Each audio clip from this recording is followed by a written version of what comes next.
जहां ऊर्जा है, जहां जल है, वहीं के लोग प्यासे रह जाए तो कैसे काम चलेगा? हम उन घरों तक जल पहुंचाएंगे। यहां के पौराणिक स्थलों का पुनरुद्धार करेंगे, उनका सुंदरीकरण करेंगे। जो रिजर्वायर बने हुए हैं, फ्लोटिंग सोलर पावर के माध्यम से ग्रीन एनर्जी के रूप में भी इस क्षेत्र को विकसित करने का काम करेंगे। यहां के लोगों के लिए यहीं पे रोजगार पैदा हो, यह भी करेंगे।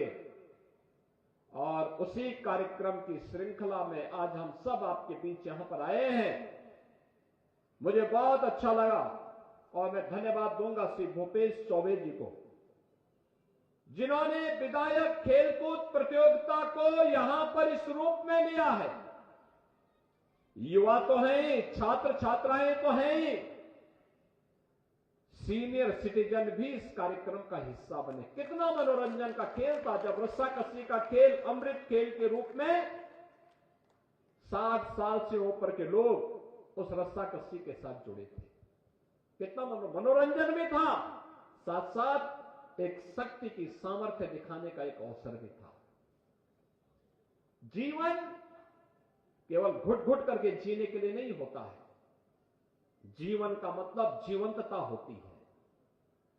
इसमें ज्ञान भी है, परिश्रम भी है और मनोरंजन भी है। ये सब एक साथ मिलेगा। प्रकृति के साथ हम जीने के आदी होंगे तो स्वस्थ रहेंगे, दीर्घजीवी बनेंगे, और यही तो जीवन है। ईश्वर की सर्वश्रेष्ठ कृति के रूप में मनुष्य है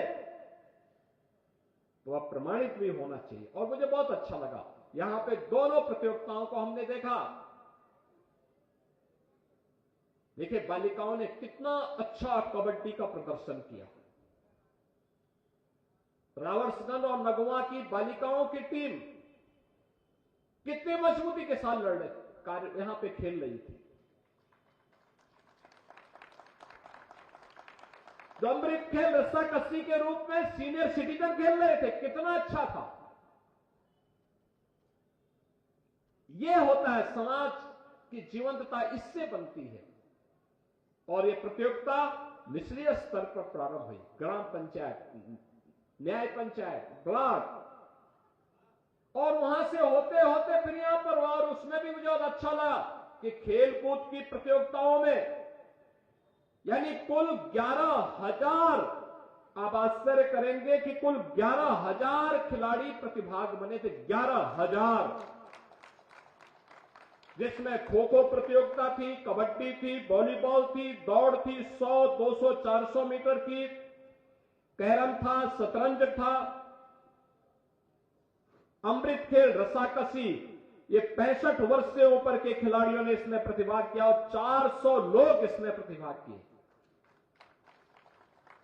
क्रिकेट था, निबंध लेखन और चित्रकला लेखन था, सांस्कृतिक कार्यक्रम भी, गीत संगीत का भी था, दृष्टिबाधित खिलाड़ियों का भी क्रिकेट मैच था, और जिलाधिकारी एकादश और विधायक एकादश की टीम ने भी यहां पर क्रिकेट खेला था, और दंगल के खिलाड़ियों की ने भी इस पूरी प्रतियोगिता में भाग लिया था। और इसमें 11,000 खिलाड़ी प्रतिभाग बने थे। वो वैसे मैं आपको बधाई देता हूं, आपकी पूरी टीम को बधाई देता हूं, जिन्होंने 11,000 लोगों के बीच में एक सकारात्मकता, एक रचनात्मकता का कार्य किया है। खेलकूद और शतरंज और निबंध और चित्रकला लेखन के साथ साथ सांस्कृतिक कार्यक्रमों के साथ भी परंपरागत वाद्य के साथ इन कार्यक्रमों को आगे बढ़ाने का काम किया। अत्यंत रोचक भी है, उत्साहवर्धक भी है, इसमें प्रेरणा भी है, और नई पीढ़ी को आगे बढ़ने के लिए एक मार्ग भी है। खो खो में अलका कुमारी ने के नेतृत्व की टीम ने विजयी बनकर के प्रतियोगिता जीती। बालिका में सोनू ने, कैरम में सुप्रिया सिंह ने, शतरंज में आयुष सिंह ने, दौड़ में सुमन ने, अंजुला ने, खुशबू ने, और शतरंज में आयुष कुमार ने, यानी ये सभी लोग प्रतियोगिता में भागीदार बने थे। और अभी कबड्डी में और अमृत खेल में आपने प्रदर्शन आपके सामने देखा, जिनको अभी मंच पर सम्मानित किया गया। ये जनपद तो हमारे लिए अत्यंत महत्वपूर्ण है। जब मैं किसी जनपद में जाता हूं, महिला स्वयंसेवी समूह के स्टॉल देखता हूं और मैं देखता हूं कि सोनभद्र की टीम, यहां की महिला स्वयंसेवी समूह के द्वारा बकरी के दूध से उन्होंने एक नया सोप बनाया है। यानी यहां सोनभद्र के नाम पे सोन, और सोप का मतलब साबुन, बकरी के दूध से साबुन बनाया है। यहां की जनजातीय समुदाय से जुड़ी हुई महिलाओं ने इन कार्यक्रमों के साथ वे जुड़ी हैं, और भी अन्य तमाम कार्यक्रम यहां पर रचनात्मक तरीके से आगे बढ़ रहे हैं। मैं आज के इस अवसर पर, जब यहां पर इतने रचनात्मक कार्यक्रमों को आगे बढ़ाने का काम किया, डबल इंजन की सरकार भी इन कार्यक्रमों के साथ जुड़ रही है। याद रखना, ये डबल इंजन की भाजपा की सरकार ने ही इस चीज के लिए प्रेरित किया, आदरणीय प्रधानमंत्री जी की प्रेरणा से, कि हर गांव में खेल का मैदान हो, हर ब्लॉक स्तर पर एक मिनी स्टेडियम हो और जनपद स्तर पर एक स्टेडियम हो। लगातार इस पर कार्य हो रहा है। सरकार उसको आगे बढ़ाने के लिए प्रतिबद्ध है। सरकार ने खेल कूद की गतिविधियों को आगे बढ़ाने के लिए भी तमाम प्रकार की गतिविधि कार्यक्रमों को आगे बढ़ाया है। खासतौर पर ओलंपिक में, अगर ओलंपिक में कोई स्वर्ण पदक एकल गेम में जीतता है तो उत्तर प्रदेश सरकार उसको अलग से 6 करोड़ रुपए देती है। रजत पदक जीतती है तो 4 करोड़ और कांस्य पदक पर 2 करोड़ रुपए सरकार देती है। ओलंपिक गेम्स में स्वर्ण पदक पर 3 टीम गेम में, रजत पदक पर 2 करोड़ और कांस्य पदक पर 1 करोड़ उपलब्ध कराती है। एशियन गेम में यह राशि स्वर्ण पदक पर 3 करोड़, रजत पदक पर 1.5 करोड़ और कांस्य पदक पर 75 लाख रुपए, और कॉमनवेल्थ गेम्स में स्वर्ण पदक पर 1.5 करोड़, रजत पदक पर 75 लाख और कांस्य पदक पर 50 लाख रुपए की सहायता सरकार उपलब्ध करवाती है। विश्व कप में स्वर्ण पदक पर 1.5 करोड़, रजत पदक पर 75 लाख और कांस्य पदक पर 50 लाख रुपए, और ओलंपिक में प्रदेश का कोई खिलाड़ी प्रतिभाग करता है तो उसे 10 लाख रुपए, उस खिलाड़ी को हम राज्य सरकार के द्वारा वहां पर प्रतिभाग करने के लिए प्रोत्साहन सहयोग देते हैं। कॉमनवेल्थ, एशियन गेम्स, विश्व चैंपियनशिप में 5-5 लाख रुपए की सहायता हम खिलाड़ी को अलग से देते हैं। आज के इस अवसर पर मुझे बताते हुए प्रसन्नता है कि खेल भी अपने आप में एक कैरियर है। जो खिलाड़ी इन प्रतियोगिताओं में सफलता पूर्वक आगे बढ़ते हैं, हम उन खिलाड़ियों को फिर सम्मानित करते हैं, सरकारी नौकरी में भी जगह देते हैं। ओलंपिक में जीतने वाले खिलाड़ियों को, एशियाड और कॉमनवेल्थ में मेडल जीतने वाले खिलाड़ियों को हम लोग, या वर्ल्ड चैंपियनशिप में सरकार ने मेडल जीतने पर सरकारी नौकरी भी देती है। आपने देखा होगा, ललित उपाध्याय ओलंपिक में भारतीय हॉकी टीम के सदस्य थे, हमने उसको मेडल जीतने पर डिप्टी एसपी का पद सीधे दिया। राजकुमार पाल भारतीय हॉकी टीम के सदस्य, ओलंपिक में मेडल जीता टीम ने, हमने उसको डिप्टी एसपी का पद सीधे दिया। ऐसे ही कई खिलाड़ियों को हम लोगों ने इन पदों के साथ जोड़ा है, और अब तक हम 500 से अधिक खिलाड़ियों को उत्तर प्रदेश पुलिस, खेल विभाग और अन्य तमाम विभागों में सरकारी नौकरी दे चुके हैं। इसके अलावा सरकार ने अर्जुन पुरस्कार, द्रोणाचार्य पुरस्कार, मेजर ध्यानचंद पुरस्कार, खेल रत्न पुरस्कार या खेल के क्षेत्र में पद्म पुरस्कार से सम्मानित होने वाले खिलाड़ियों को 20,000 रुपए प्रति माह हम उसे वित्तीय सहायता भी प्रदान करते हैं। वृद्ध, अशक्त और विद्याग्रस्त राज्य खिलाड़ियों को 4,000 रुपए, राष्ट्रीय स्तर के खिलाड़ी को 6,000 रुपए और अंतर्राष्ट्रीय स्तर के खिलाड़ी को 10,000 रुपए प्रतिमाह वित्तीय सहायता भी सरकार देती है। और प्रदेश का पहला स्पोर्ट्स यूनिवर्सिटी मेरठ में हॉकी के जादूगर मेजर ध्यानचंद के नाम पर हम लोग स्थापित कर रहे हैं। युद्ध स्तर पर वहां कार्य चल रहा है।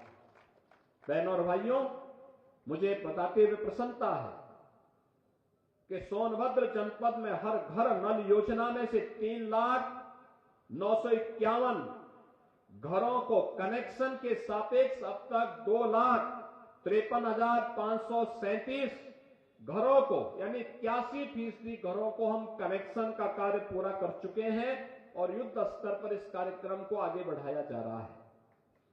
कनहर सिंचाई परियोजना का निर्माण 3,394 करोड़ रुपए की लागत से कराया जा रहा है और परियोजना के जनपद सोनभद्र के दुग्धी ओबरा के 108 गांवों के लगभग 50,000 से अधिक कृषक परिवारों की 35,000 हेक्टेयर से अधिक भूमि को सिंचाई की अतिरिक्त सुविधा भी इससे प्राप्त होगी।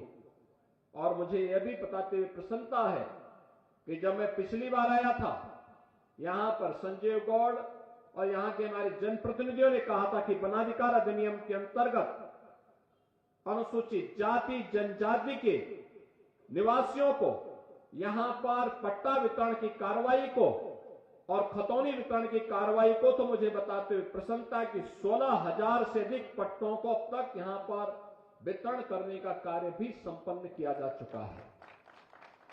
इसके अलावा सरकार की अन्य तमाम योजनाओं का लाभ यहां उपलब्ध करवाया जा रहा है, चाहे वह किसान दुर्घटना बीमा योजना हो, किसान क्रेडिट कार्ड हो, किसान सम्मान निधि हो या फिर अन्य तमाम प्रकार की योजनाओं के बीच धरती आबा जनजातीय ग्राम उत्कर्ष अभियान, प्रधानमंत्री जनजातीय उन्नत ग्राम अभियान के अंतर्गत भी जनजातीय बाहुल्य गांवों को विभिन्न आधारभूत सुविधाओं से संतृप्त करने का काम किया जा रहा है। और मुझे तो प्रसन्नता है कि अकेले सोनभद्र जनपद की 176 गांवों को इसके लिए चयन किया गया है और इसमें अनुसूचित जनजाति के छात्र छात्राओं के लिए पीपरखाड़ कोन में एकलव्य मॉडल आवासीय विद्यालय का निर्माण भी कराया गया है। अन्य ब्लॉकों को भी इसके लिए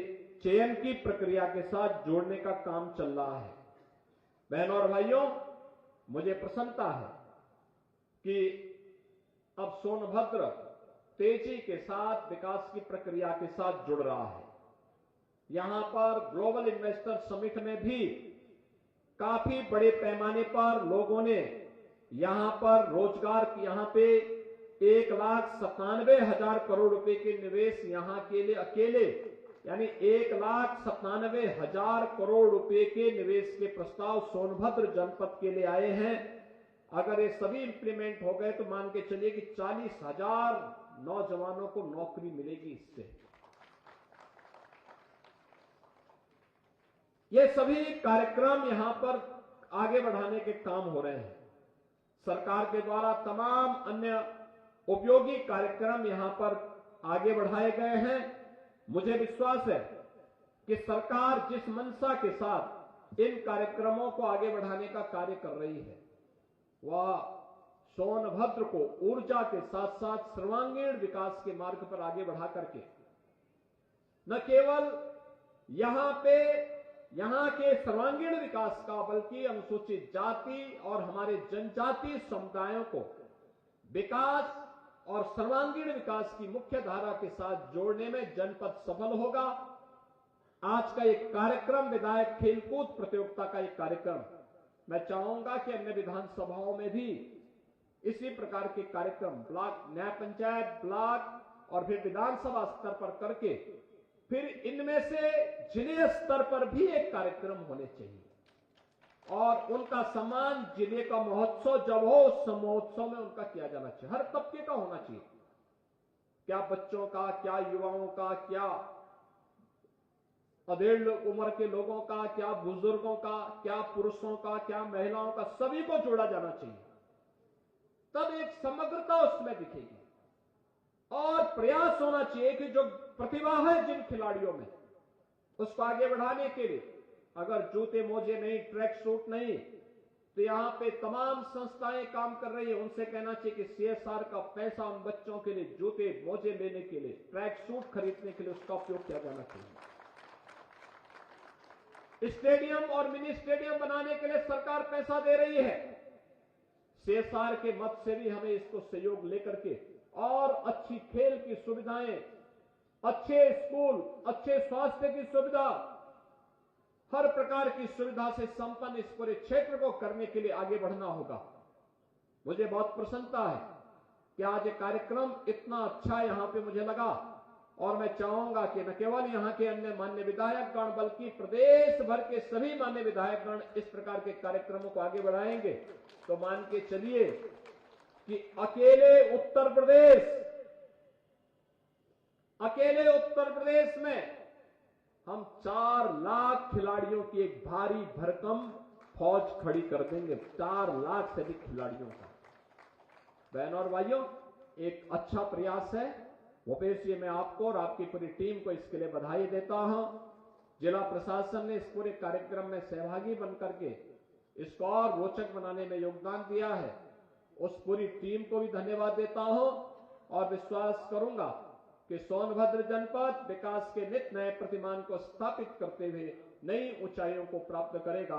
आप सबके लिए प्रतिभाग करने वाले खिलाड़ियों का अभिनंदन, जिन्होंने पदक जीते हैं उनको बधाई, जो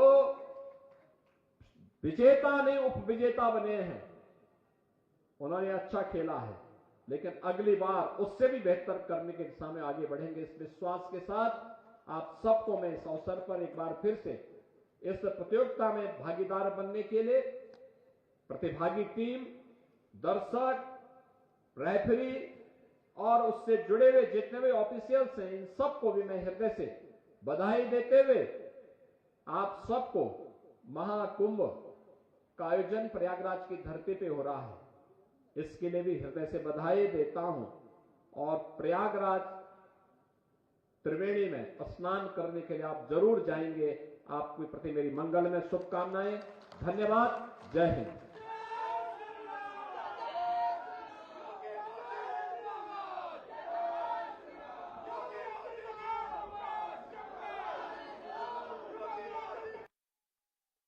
बहुत बहुत आभार खिलाड़ियों के प्रति जो समर्पण आज माननीय मुख्यमंत्री योगी आदित्यनाथ जी ने दिखाया है।